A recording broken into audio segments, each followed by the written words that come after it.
আপনারা জানেন ফেব্রুয়ারির 12 তারিখে নির্বাচন বা গণভোট দুটোই অনুষ্ঠিত হবে বলে সরকার ঘোষণা করেছে। এর ভিতরে নমিনেশন কমপ্লিট হয়েছে। এরপর step by step nomination withdraw বা অন্যান্য প্রচারণা এবং ফাইনালি নির্বাচন এইগুলোই হওয়ার কথা। কিন্তু আজকে আমেরিকান একজন রাজনীতিবিদের সাথে আমি কথা বললাম, যিনি বাংলাদেশের রাজনীতির উপরে কাজ করছেন।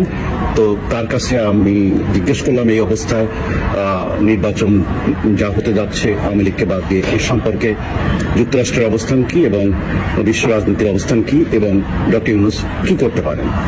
তা তিনি পরিষ্কার বললেন যে দেখুন, যুক্তরাষ্ট্র পরিষ্কারভাবে ভারতের সাথে এক হয়ে ঐক্যবদ্ধভাবে ইনক্লুসিভ নির্বাচন চায়। কোনো বিশেষ দলকে নির্বাচনের আগে তাদের নিবন্ধন স্থগিত রেখে বা তাদের কার্যক্রম অ্যাক্টিভিটিস স্থগিত রেখে যে নির্বাচন করতে চাচ্ছে এটা দুরভিসন্ধমূলক। এবং আমরা খবর নিয়েছি, তিনি বললেন যে বাংলাদেশের 50%-এরও বেশি মানুষ সেই দলটিকে পছন্দ করে, এমন একটি দলকে তাদের নির্বাচনে অংশগ্রহণে অধিকার স্থগিত রেখেছে। এইটা করে ডক্টর ইউনূস বিরাট অন্যায় করছে। এটা পৃথিবীর কোনো দেশ সহজভাবে নিচ্ছে না।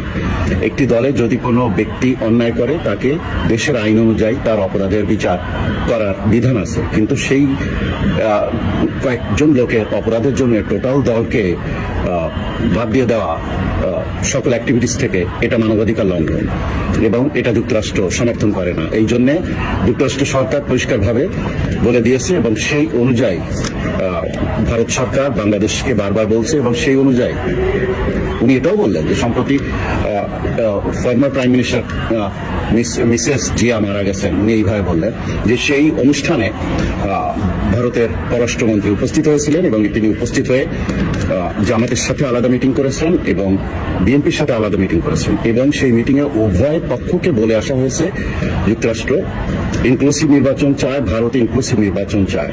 এগুলো তাদেরকে মনে করিয়ে দেওয়া হয়েছে, তাতে এটা যদি তারা ইনক্লুসিভ নির্বাচন না করে, সকল দলের অংশগ্রহণ নির্বাচন না করে, তাহলে যে বিতর্কিত অবস্থা হবে তা সামাল দিতে পারবে না ডক্টর ইউনূস। এই জন্য ডক্টর ইউনূসের জন্য কোনো চয়েস আর খোলা নেই। হয় তাকে ইনক্লুসিভ নির্বাচন দিতে হবে, না হয় তাকে সরিয়ে দিয়ে অন্য কাউকে তার পদের দায়িত্ব দিয়ে ইনক্লুসিভ নির্বাচনের ব্যবস্থা করবে আন্তর্জাতিক বিভিন্ন দেশ মিলে। সেই দিকেই বাংলাদেশ যাচ্ছে। এর মধ্যে হঠাৎ আমি বাংলাদেশ থেকে একটি খবর পেলাম যে 7 জানুয়ারি তারিখে এই ইনকিলাব মঞ্চের পক্ষ থেকে এই নির্বাচন বন্ধের ব্যাপারে দাবি উঠবে এবং আরেকটি বড় দলের পক্ষ থেকে 11 জানুয়ারি থেকে নির্বাচন বন্ধের দাবি উঠবে। এখন থেকে বেশ কিছু পক্ষ নির্বাচন বন্ধের দিকে যাবে। আবার জামাতের যেহেতু পরিচিতি প্রকাশ পেয়ে গেছে যে ভারতের সাথে 5 মাস আগে দেখা করে চুক্তিবদ্ধ হয়েছে যে ভারত যেভাবে চাইবে জামাত যদি ক্ষমতায় যায় জামাত সেভাবে চলবে। তো এটা এতদিন 5 মাস যাবৎ গোপন ছিল, কিন্তু রয়টার্সে ইন্টারভিউর সময় জামাতের আমির শফিকুর রহমানের কে প্রশ্ন করে করে রয়টার্স এই কথাটা বের করে নিয়েছে। কারণ রয়টার্সের কাছে ইনফরমেশন ছিল, ওই ইনফরমেশন সত্যতা তারা বের করে নিয়েছে। কিন্তু জামাতের পক্ষ থেকে কখনো জানানো হয়নি কোনো মিডিয়াকে বা দেশবাসীকে বা কোনোভাবেই যে ভারতের সাথে তাদের একটা অলিখিত চুক্তি বা আন্ডারস্ট্যান্ডিং হয়েছে যে তারা ভারত যেভাবে চাইবে বাংলাদেশ সেভাবে চলবে। এই বিষয়গুলো এবং একই সময় তারেক রহমানের দেশে ফেরা এবং তার রাজনীতিতে পূর্ণাঙ্গ অংশগ্রহণ এবং বেগম খালেদা জিয়ার মৃত্যুর এই যে সিম্প্যাথি অবস্থা জনগণের, সবকিছু মিলায় যেভাবে মনে করা হচ্ছিল যে জামাত